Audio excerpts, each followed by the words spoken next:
The European Commission needs to be more accountable, more transparent about which powers are influencing it, and open to hear all parts interested. These are key points made by Emily O'Reilly, European Ombudsman, our guest on the Global Conversation.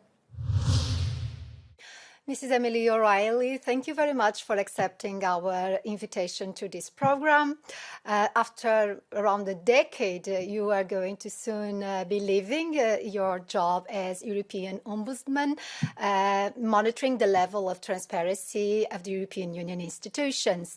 But there's still a lot of work to do, and just very recently, last week, you opened a new inquiry into the European Commission's decision to somehow lighten some of the rules regarding the common agricultural policy that disburses a lot of money for farmers that have heavily protested during this year. So what are the explanations that you expect from Ursula von der Leyen? I believe you asked for a meeting. Yes, we will be inspecting the documents in relation to that, and we'll be interviewing the officials who are involved in that. So basically, as you say, this is about the common agricultural policy and changes that were made that were seen to make the what farmers had to do in relation to environmental protection a little less onerous, a little less difficult. And of course, you will recall that there were major farmers' demonstrations indeed in this city and elsewhere. And following on from that, these changes were made. So organisations that are involved in environmental protection were concerned about this because, according to the complaint that we've got, the only people that were consulted were farming organisations. So we're trying to find out basically what happened. How did you go about making these changes? Who did you consult? What did you take into consideration? And once we get those answers, then we'll make a decision in relation to whether they did it properly, or whether we need to make recommendations in relation to how they would do it in the future, or we just simply give them general guidance in relation to how they should properly manage these particular issues, which are of huge concern to citizens. So this is a perception of somehow unfairness in the treatment of the several stakeholders in this matter? I think so, yeah. And that's sort of been a theme of our work, because a lot of the work that we've done, if there's a general theme over a lot of it, it's influence. Who is influencing the regulations, the laws that Brussels make? And you know that Brussels is a huge lobbying centre. It's the second biggest lobbying centre in the world after Washington. And so citizens have a right to know how regulations are made, who's influencing them, and then part of our job when we get complaints or when we open investigations on our own initiative is to make sure that the Commission, for example, or indeed the other institutions, are listening to all sides and they're not making decisions influenced too much or inappropriately by one side of the debate. Lobbying, as you said, it's extremely important, but most of the lobbying agents are registered and they are well known. What might be a little bit more sometimes secret is the advisors, experts that are somehow invited. Connected to this case, there is now the news of this German academic that might have received 150,000 euros for a 6 months period to give advice on agriculture.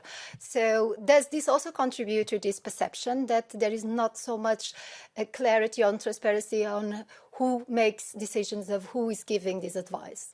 Yeah, well, a lot of people talk about the Commission as being a huge administration. It isn't. It's actually quite small relative to member state administration. So obviously they don't have all of the in-house expertise that they need when they are drawing up and advising on regulations. And so they do bring in various experts from different sectors that they're working on. And one of the investigations we did quite a few years ago was to explore the balance of these expert groups. And of course, if you're a big corporation, by definition, you have a lot of money and you can pay a lot of people to be your eyes and ears in Brussels and find out what's going on. If you're an NGO with a lesser budget, you don't have that same capacity to deploy lots of people to find out whatever it is you need to find out. And therefore, the Commission has an obligation to make sure that the NGOs, civil society and others, their voices are heard as much as others. And do you think the balance is better after all these years that you have been involved in observing? Yeah, I think so. I think there's a greater awareness of it, certainly within the Commission, both because of, the work that we've done, the work the media has done, the work that civil society and others have done as well.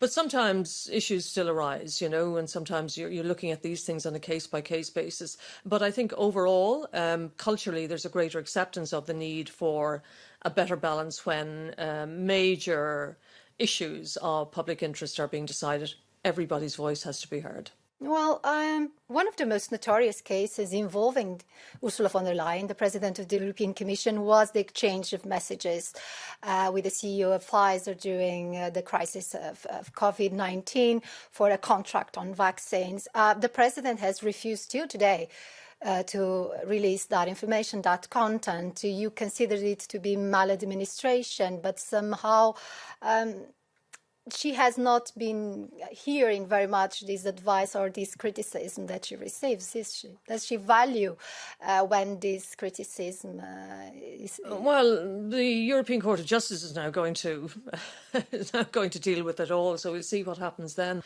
And so we asked a number of questions, and we found maladministration primarily because initially, the Commission didn't accept that these SMS messages, text messages, are documents.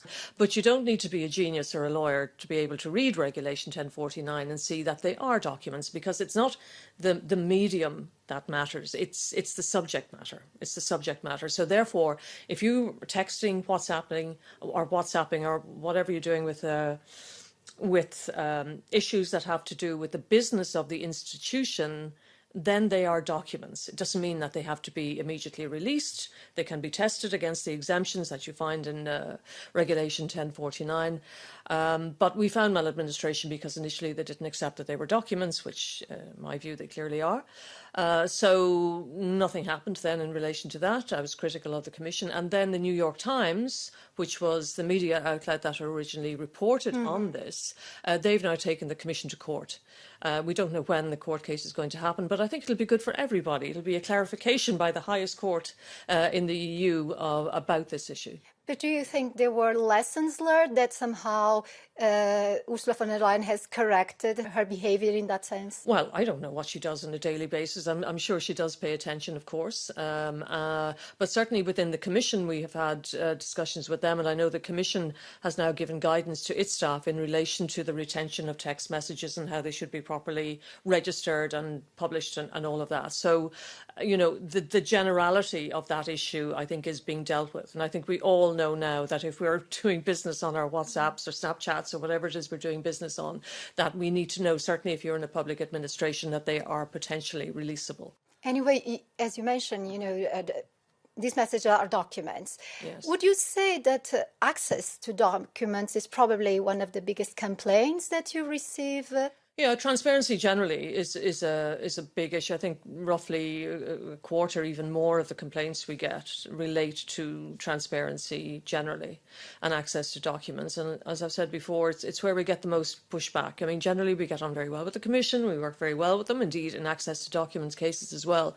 But we find there can be huge delays. And when the documents contain issues that may be deemed to be, let's say, politically sensitive by the Commission, then there can be delays that go beyond the delays that are allowed under the law. So last year I brought a report to Parliament, a special report to Parliament in relation to this. I only did it twice in the last 11 years, so that's how important I considered it to be. The Parliament overwhelmingly supported the work that we've done, the recommendations that we made. So we'll see what happens now with the new Commission and whether those particular lessons have been learned, because sometimes people think that issues like transparency, access to documents are things that only concern, you know, NGOs, civil society, academics, ombudsmen, but they're so vitally important because citizens have a right under the treaty to take part in the life of the Union. But would you say it's a culture of secrecy, or it's just that in terms of bureaucracy it's too difficult to give access to the documents? I think no. I think the reflex in most public administrations is to be defensive and you know, can this get us into trouble? You know, but the default position, you know, in relation to access in the treaties and the regulation is to publish, to give. It's not, you know, so you should as soon as you get an access to documents request, you think, how can I release this? Whereas it tends to happen in the opposite way. How can I stop this from being released if it is the particular issue? I mean, now the Commission will say, well, we give out thousands of documents and so many % of our initial requests are accepted, but we're not talking about the vast majority of cases. We're talking about those cases where issues of significant public interest about the environment, defence, security, international relations, for example. And let's go then back to the European Commission in the sense that Ursula von der Leyen is re-elected. She has presented the 26 nominees for the future executive.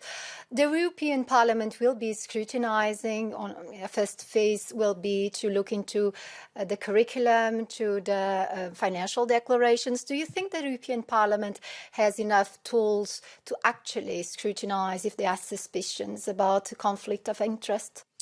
I mean, that's a good question. The Parliament has certain powers of investigation, but not the same powers, for example, that would relate to the European Public Prosecutor's Office, for example, or OLAF, the fraud agency.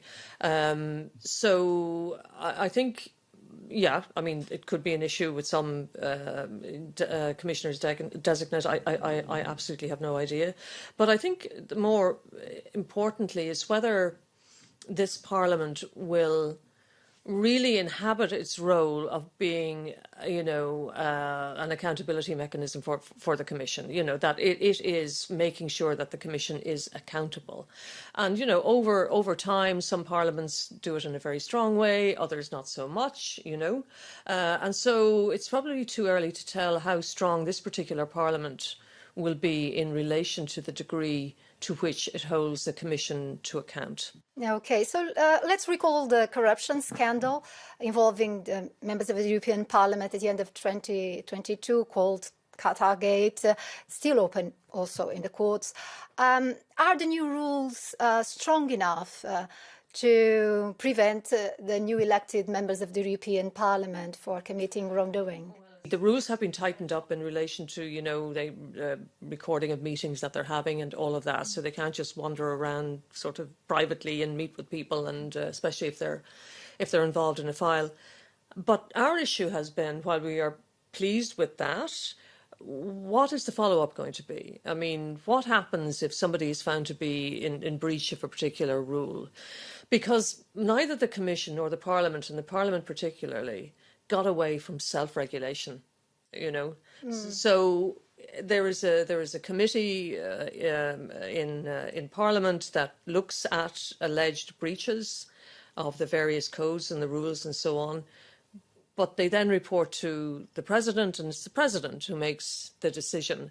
There had been a move to have independent experts, independent people join this particular committee. That was voted down by the Parliament. So the people who are on the committee are parliamentarians themselves. Nothing, I'm sure they're fine, wonderful, upstanding people. In fact, I think you were very critical at the time that they were very resisting to having OLAF, the European Anti-Fraud Office, looking into their business as well. Well, I mean, should that be an option? Yeah, well, I mean, that's been a huge issue between OLAF and the Parliament. OLAF believes that under its statute, it has the right to investigate in the way it can investigate any other institution. It can go into your office, it can look at your computer, and so on and so forth. The Parliament disagrees with that. So, for example, when Qatargate happened, now it was, I think the security services of Belgium, maybe other countries who discovered all of that. It wasn't our own anti-fraud agency, and I know that the head of OLAF has made the point that, the Parliament needs to allow them to have the same access as the other institutions allow them to have. So that's ongoing. That could be maybe for your successor to deal with. Yes. Another issue very important during these transitions after the elections is a lot of officials, including commissioners, leave and work for the private sector. There is the so-called Revolving Doors phenomenon. Are you seeing signs that this time along things might be different? Because there's already cases, people from the Commission, from the Competition Department, a director from the European Investment Bank. So is this just the tip of the iceberg?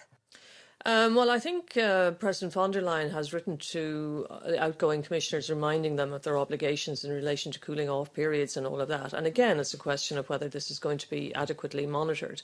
I mean, when people head off, it's not quite clear, how, if they're breaching some of the codes that are supposed to apply to them, or the rules or protocols, how this is going to be monitored. I mean, it has been such a slow process to get the Commission in particular to really to shift its culture in relation to a greater understanding of why this matters and the harms that certain revolving doors cases can cause. So among the institutions that Ombudsman monitors are also EU agencies, namely Frontex.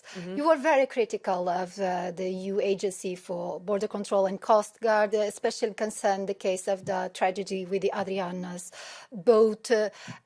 More than 500 people died last year in the Mediterranean Sea. What should be the changes in terms of rescue at the sea? We were looking specifically at Frontex, which is the Coast Guard and border agency, and therefore people would expect them to have a role in search and rescue. But they were very clear to us that they are not a search and rescue operation. They're there to monitor. They're monitoring the body. So this should change from your point of view. Yeah, but we discovered really in the course of our investigation that there is no proactive search and rescue operation in the EU. Should this be European efforts like they were in the past after the Syrian war, for instance? Yes, exactly. So, and then a lot of NGOs who attempted to do these rescue missions in the Mediterranean, they were threatened with prosecution or prosecuted. We also found as well that Frontex, once one of these incidents happen, is under the control of whatever member state authority is directing the operation. So Frontex can't act independently. And on 4 occasions during that, when the boat was out there and before it had capsized, Frontex attempted to contact the Greek authorities to offer help. The Greek authorities simply didn't reply, the Greek Coast Guard.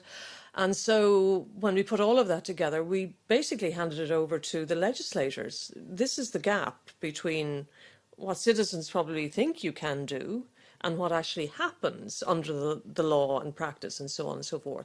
And if you want to fix that gap, you fix it. You have to change the way Frontex can operate. Absolutely. So the Migration and Asylum Pact is also another key challenge in this issue. It raises questions not only of legality, but I would say of justice, of decency, of humanism. And there is now this policy of externalizing the management to countries outside the EU, Tunisia, Egypt, Lebanon. What are the biggest risks that you see in this strategy? Well, there's been a lot of excellent reporting done on what's happening in some of these countries. I mean, just this week or last week, the Guardian newspaper in the UK published a big report on what's happening to migrants in Tunisia. And as you know, the EU has a memorandum of understanding now with Tunisia in which it is giving it money in return for helping it to prevent migrants from crossing and so on and so forth. And the Commission itself knows that that is risky for it because it cannot but know that there are abuses being carried out. But can this be remediated now, once detected and denounced? Well, one would hope they would be. I mean, one of the things we've been looking at, we asked the Commission if they had carried out a fundamental rights assessment, impact assessment before they did the deal. No, they didn't, but they have human rights clauses in the contracts they have with implementing bodies, the bodies that spend the money in Tunisia. So it's again monitoring and following up on those clauses. Yeah, exactly. The question is, first of all, it's very difficult to make a complaint in relation if you feel that the abuses have occurred. But secondly, the question is the EU prepared to stop the funding or take back the money if it feels that the human rights are being violated? So, I mean, I understand how politically difficult it is. You have Europe, which has sort of shifted slightly to the right, where migration is used as an instrument of power or by certain groups, certain political leaders. So we are about to end our interview. I mentioned that you have been doing this job, Laos, for a decade. What is the main conclusion that you draw from all the experience and the people that you met along this time? And if you could give an advice or suggestion to your successor, what would it be? My advice would be, do what you're supposed to do. The European Ombudsman, I say it's a small office with a big mandate. It is the watchdog of the entire European administration. It's not a little office that deals with little complaints and keeps its head down. It really has to inhabit that role, and that is what I've tried to do over the last 11 years. Madam Emily O'Reilly, thank you very much for your contribution to our program. Thank you indeed. Thank you for inviting me.